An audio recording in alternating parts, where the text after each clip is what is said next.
Involved and Hillary has been losses. You take a look. Even a race to Obama. She was going to beat Obama. I don't know who'd be worse. I don't know. How does it get worse? But she was going to beat. She was favored to win. And she lost. He made a crude reference. I'll just leave it at that. But it goes back to the male genitalia. I'll leave it at that. And a lot of people are saying it's rude and crude, and yet another reason not to make Donald Trump president of the United States, because after all, presidents don't curse, presidents don't use foul language, and presidents, well, don't find that presidential. All right, I'll play along. Now, Eric Trump is his son. He's running things as the senior vice president over at the Trump Organization. And let's just say, when I chatted with him on Fox Business, he didn't quite see things that mainstream media way. Eric Trump from earlier. Listen, my father's a guy who speaks his mind, right? He's not a PC candidate. In fact, I think the first question of the first Fox debate hit exactly on this point, right? Is your father PC? He said this about this, and he said this about this. And that's why people love him. He's willing to speak his mind. He's not the typical politician. Everything's in little sound bites. Everything's, telepromptered. It's been approved by 90 different people.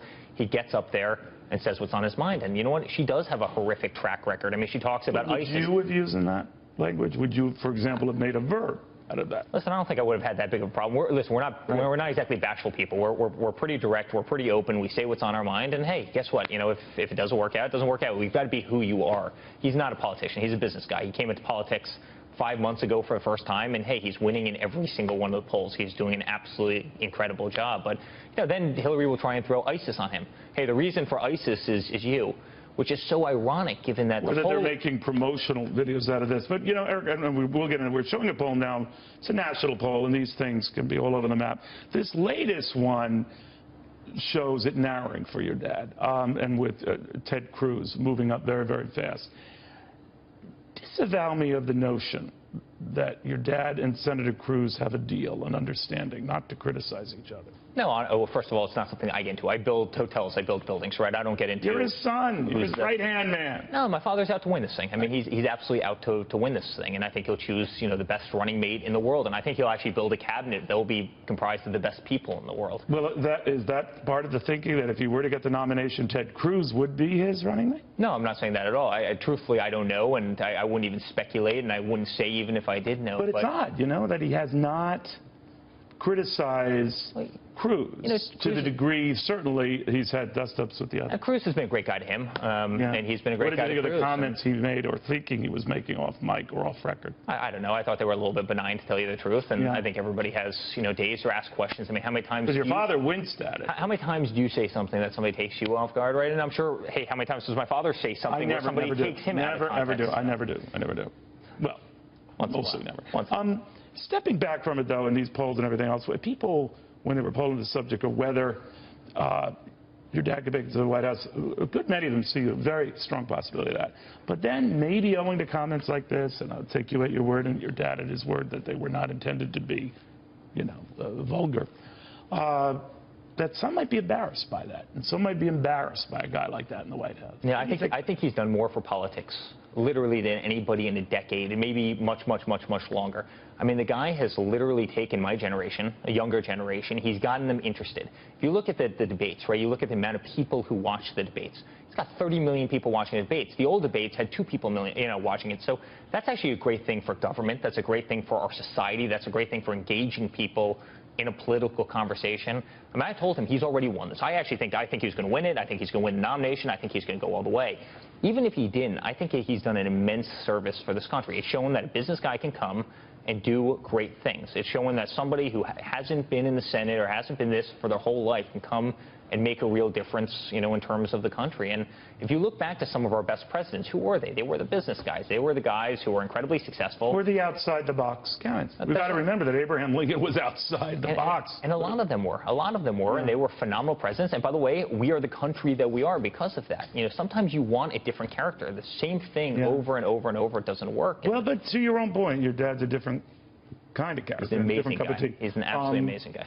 Well, you're a good and loyal son. Well, T. Boone Pickens, though, is not so impressed. You probably heard that he thinks maybe we should have a panel to pre-screen candidates. He said, my big idea for 2016 is to put together a bipartisan screening committee that vets presidential candidates like we do anyone else applying for a job, and recommends the best candidates possible. He goes on to say here, we have people running for president now who don't even have experience running a lemonade stand. Now, that one, I think, is clearly not your dad. He's talking about the latter part of that. Maybe Ben Carson, I guess. What do you think of that, that we have a screening process? I mean, doesn't that fly in the face of democracy, first of all? I mean, second of all, I can tell you as a son who's in the background on a campaign trail, following him around, going to these events, there is no better vetting process than being up on stage 24/7 with a microphone pointed at your face in front of 30,000 people day in and day out. That is your vetting process. And, you know, I have tremendous respect for any candidate who can get through that. Anybody, I mean, on either side, anybody who can get through the presidential process. We were saying during the break, it's a grueling ride, no matter whether you're left or right. I mean, having tracked it, sometimes they're in a dozen cities in a day, and I wouldn't know up from down. But I think there's also an element that he can't be bought, right? I think there's a lot of billionaires out there that are pretty upset that they can't write a $20 million check and then have the guy, you know, controlled by, you know, their every move. Let me ask you about a curious thing that I have. Maybe you can help me with this. When he is on the stump and he's doing a speech, like the remarks about Hillary Clinton, are those scripted, or is everything he does unscripted? No, he's an unscripted guy. So he doesn't have a teleprompter? He's an unscripted guy. Listen, you know him as well as anybody, right? He says what's on his mind. He hardly brings notes up there. I mean, he goes up, there's no teleprompters, there's no reading speeches. He goes up there and says... And you're a cautious guy. They called you the cautious sibling, right? I am. So do you ever, does part of you just say, I don't know, Dad? No, I love somebody who speaks from the heart, says what's on their mind, and hey, if he wins, that's what will make him win. If he loses, then I guess, you know, what's on his mind isn't what's on everybody else's mind. I mean, that's kind of the great thing about democracy. Here's how they play this out, that if he does lose Iowa, and it's looking like he's got to win New Hampshire out of that, let's say he loses both. Smug's game, I grant you. Then your father would be concerned about being labeled a loser, and he might leave early in this race, not go to the end. Yeah. I think knowing my father the way I know him, I think he'll go to the end. He's a guy who wins. Even if he loses Iowa and New Hampshire, you think he would still... I don't know, but, you know, at the end of the day, he's a guy who wins. He doesn't lose. He's won his whole life. You know, he's not a guy who will drop out. There hasn't been a family meeting where you guys have talked about this. All right, let's play it out, Pop. I can't see you calling him Pop. You don't seem like a Pop. I actually call him Pops. I call him Pops really? a lot. Yeah, no, I love the guy. Wow. No, I think he's going to play this thing out to the end. Isn't that neat? Like on a rich family, they all call him Pop. Pop's my man. Good kid. No, the family's very interesting. You know, I got to tell you, though, anyone who thinks this is the latest thing that's going to bring down Trump, I guarantee you he's going to move up in the polls as a result of this. He will move up in the polls. So, what do I know? Everything, America. The Iranians are saying we're violating this agreement. Did you hear me on that? They're saying we violated this agreement. And this new visa policy that was put into the latest spending bill that requires some 30-some-odd countries, if it involves traveling through the likes of Iran or Iraq or Syria, well, those visas could get more closely scrutinized, if not outright pulled. And the Iranians are saying that violates this agreement. You're cheating, U.S. of A. That would be like me telling all of you to go on a diet. That is chutzpah, my friends. California Republican Congressman Darrell Issa doesn't like the fact that we are kowtowing to their demands and trying to reassure them. It is weird, Congressman, but did I get the gist of that right? You did, and it's even worse than you can explain. Visa waiver is a program that lets 38 nations that we particularly trust have their citizens go online, fill out a form, and then go to the airport.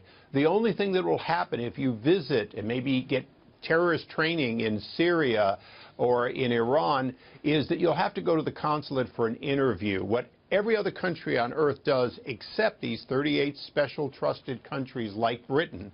And this was a very measured response to the reality that some of those people who murdered in France could have gotten on a plane under visa waiver and come here and done it.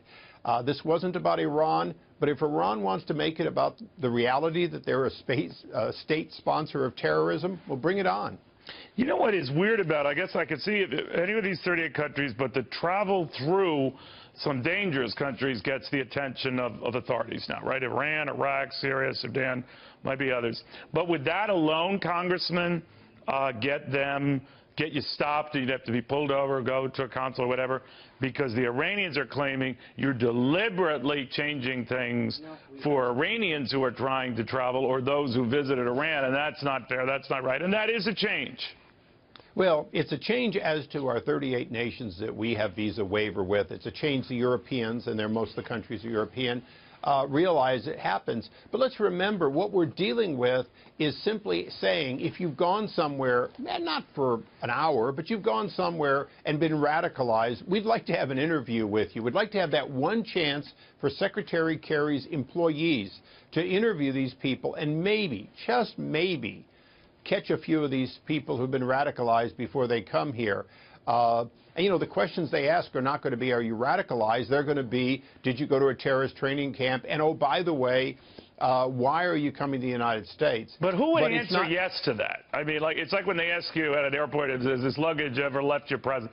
If anyone who says, yeah, it did, I saw a guy in some robes take it, I mean, obviously it's stupid, right? I mean, so who's going to answer the affirmative to that? But this part of it is a screening process that the Iranians are objecting to?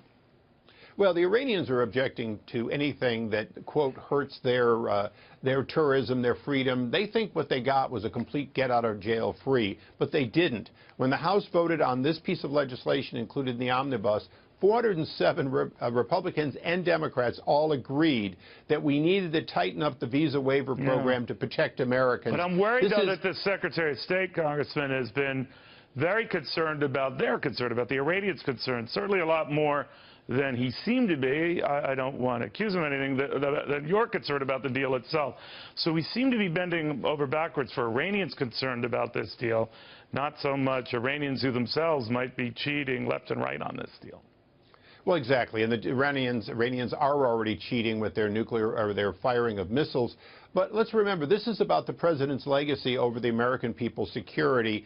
And when you have 407 out of 435 members of Congress all agreeing that we need to tighten up security to protect America from foreign nationals coming here, it's not something the president has some sort of freedom to just say we're going to waive it. The intent of Congress was clear.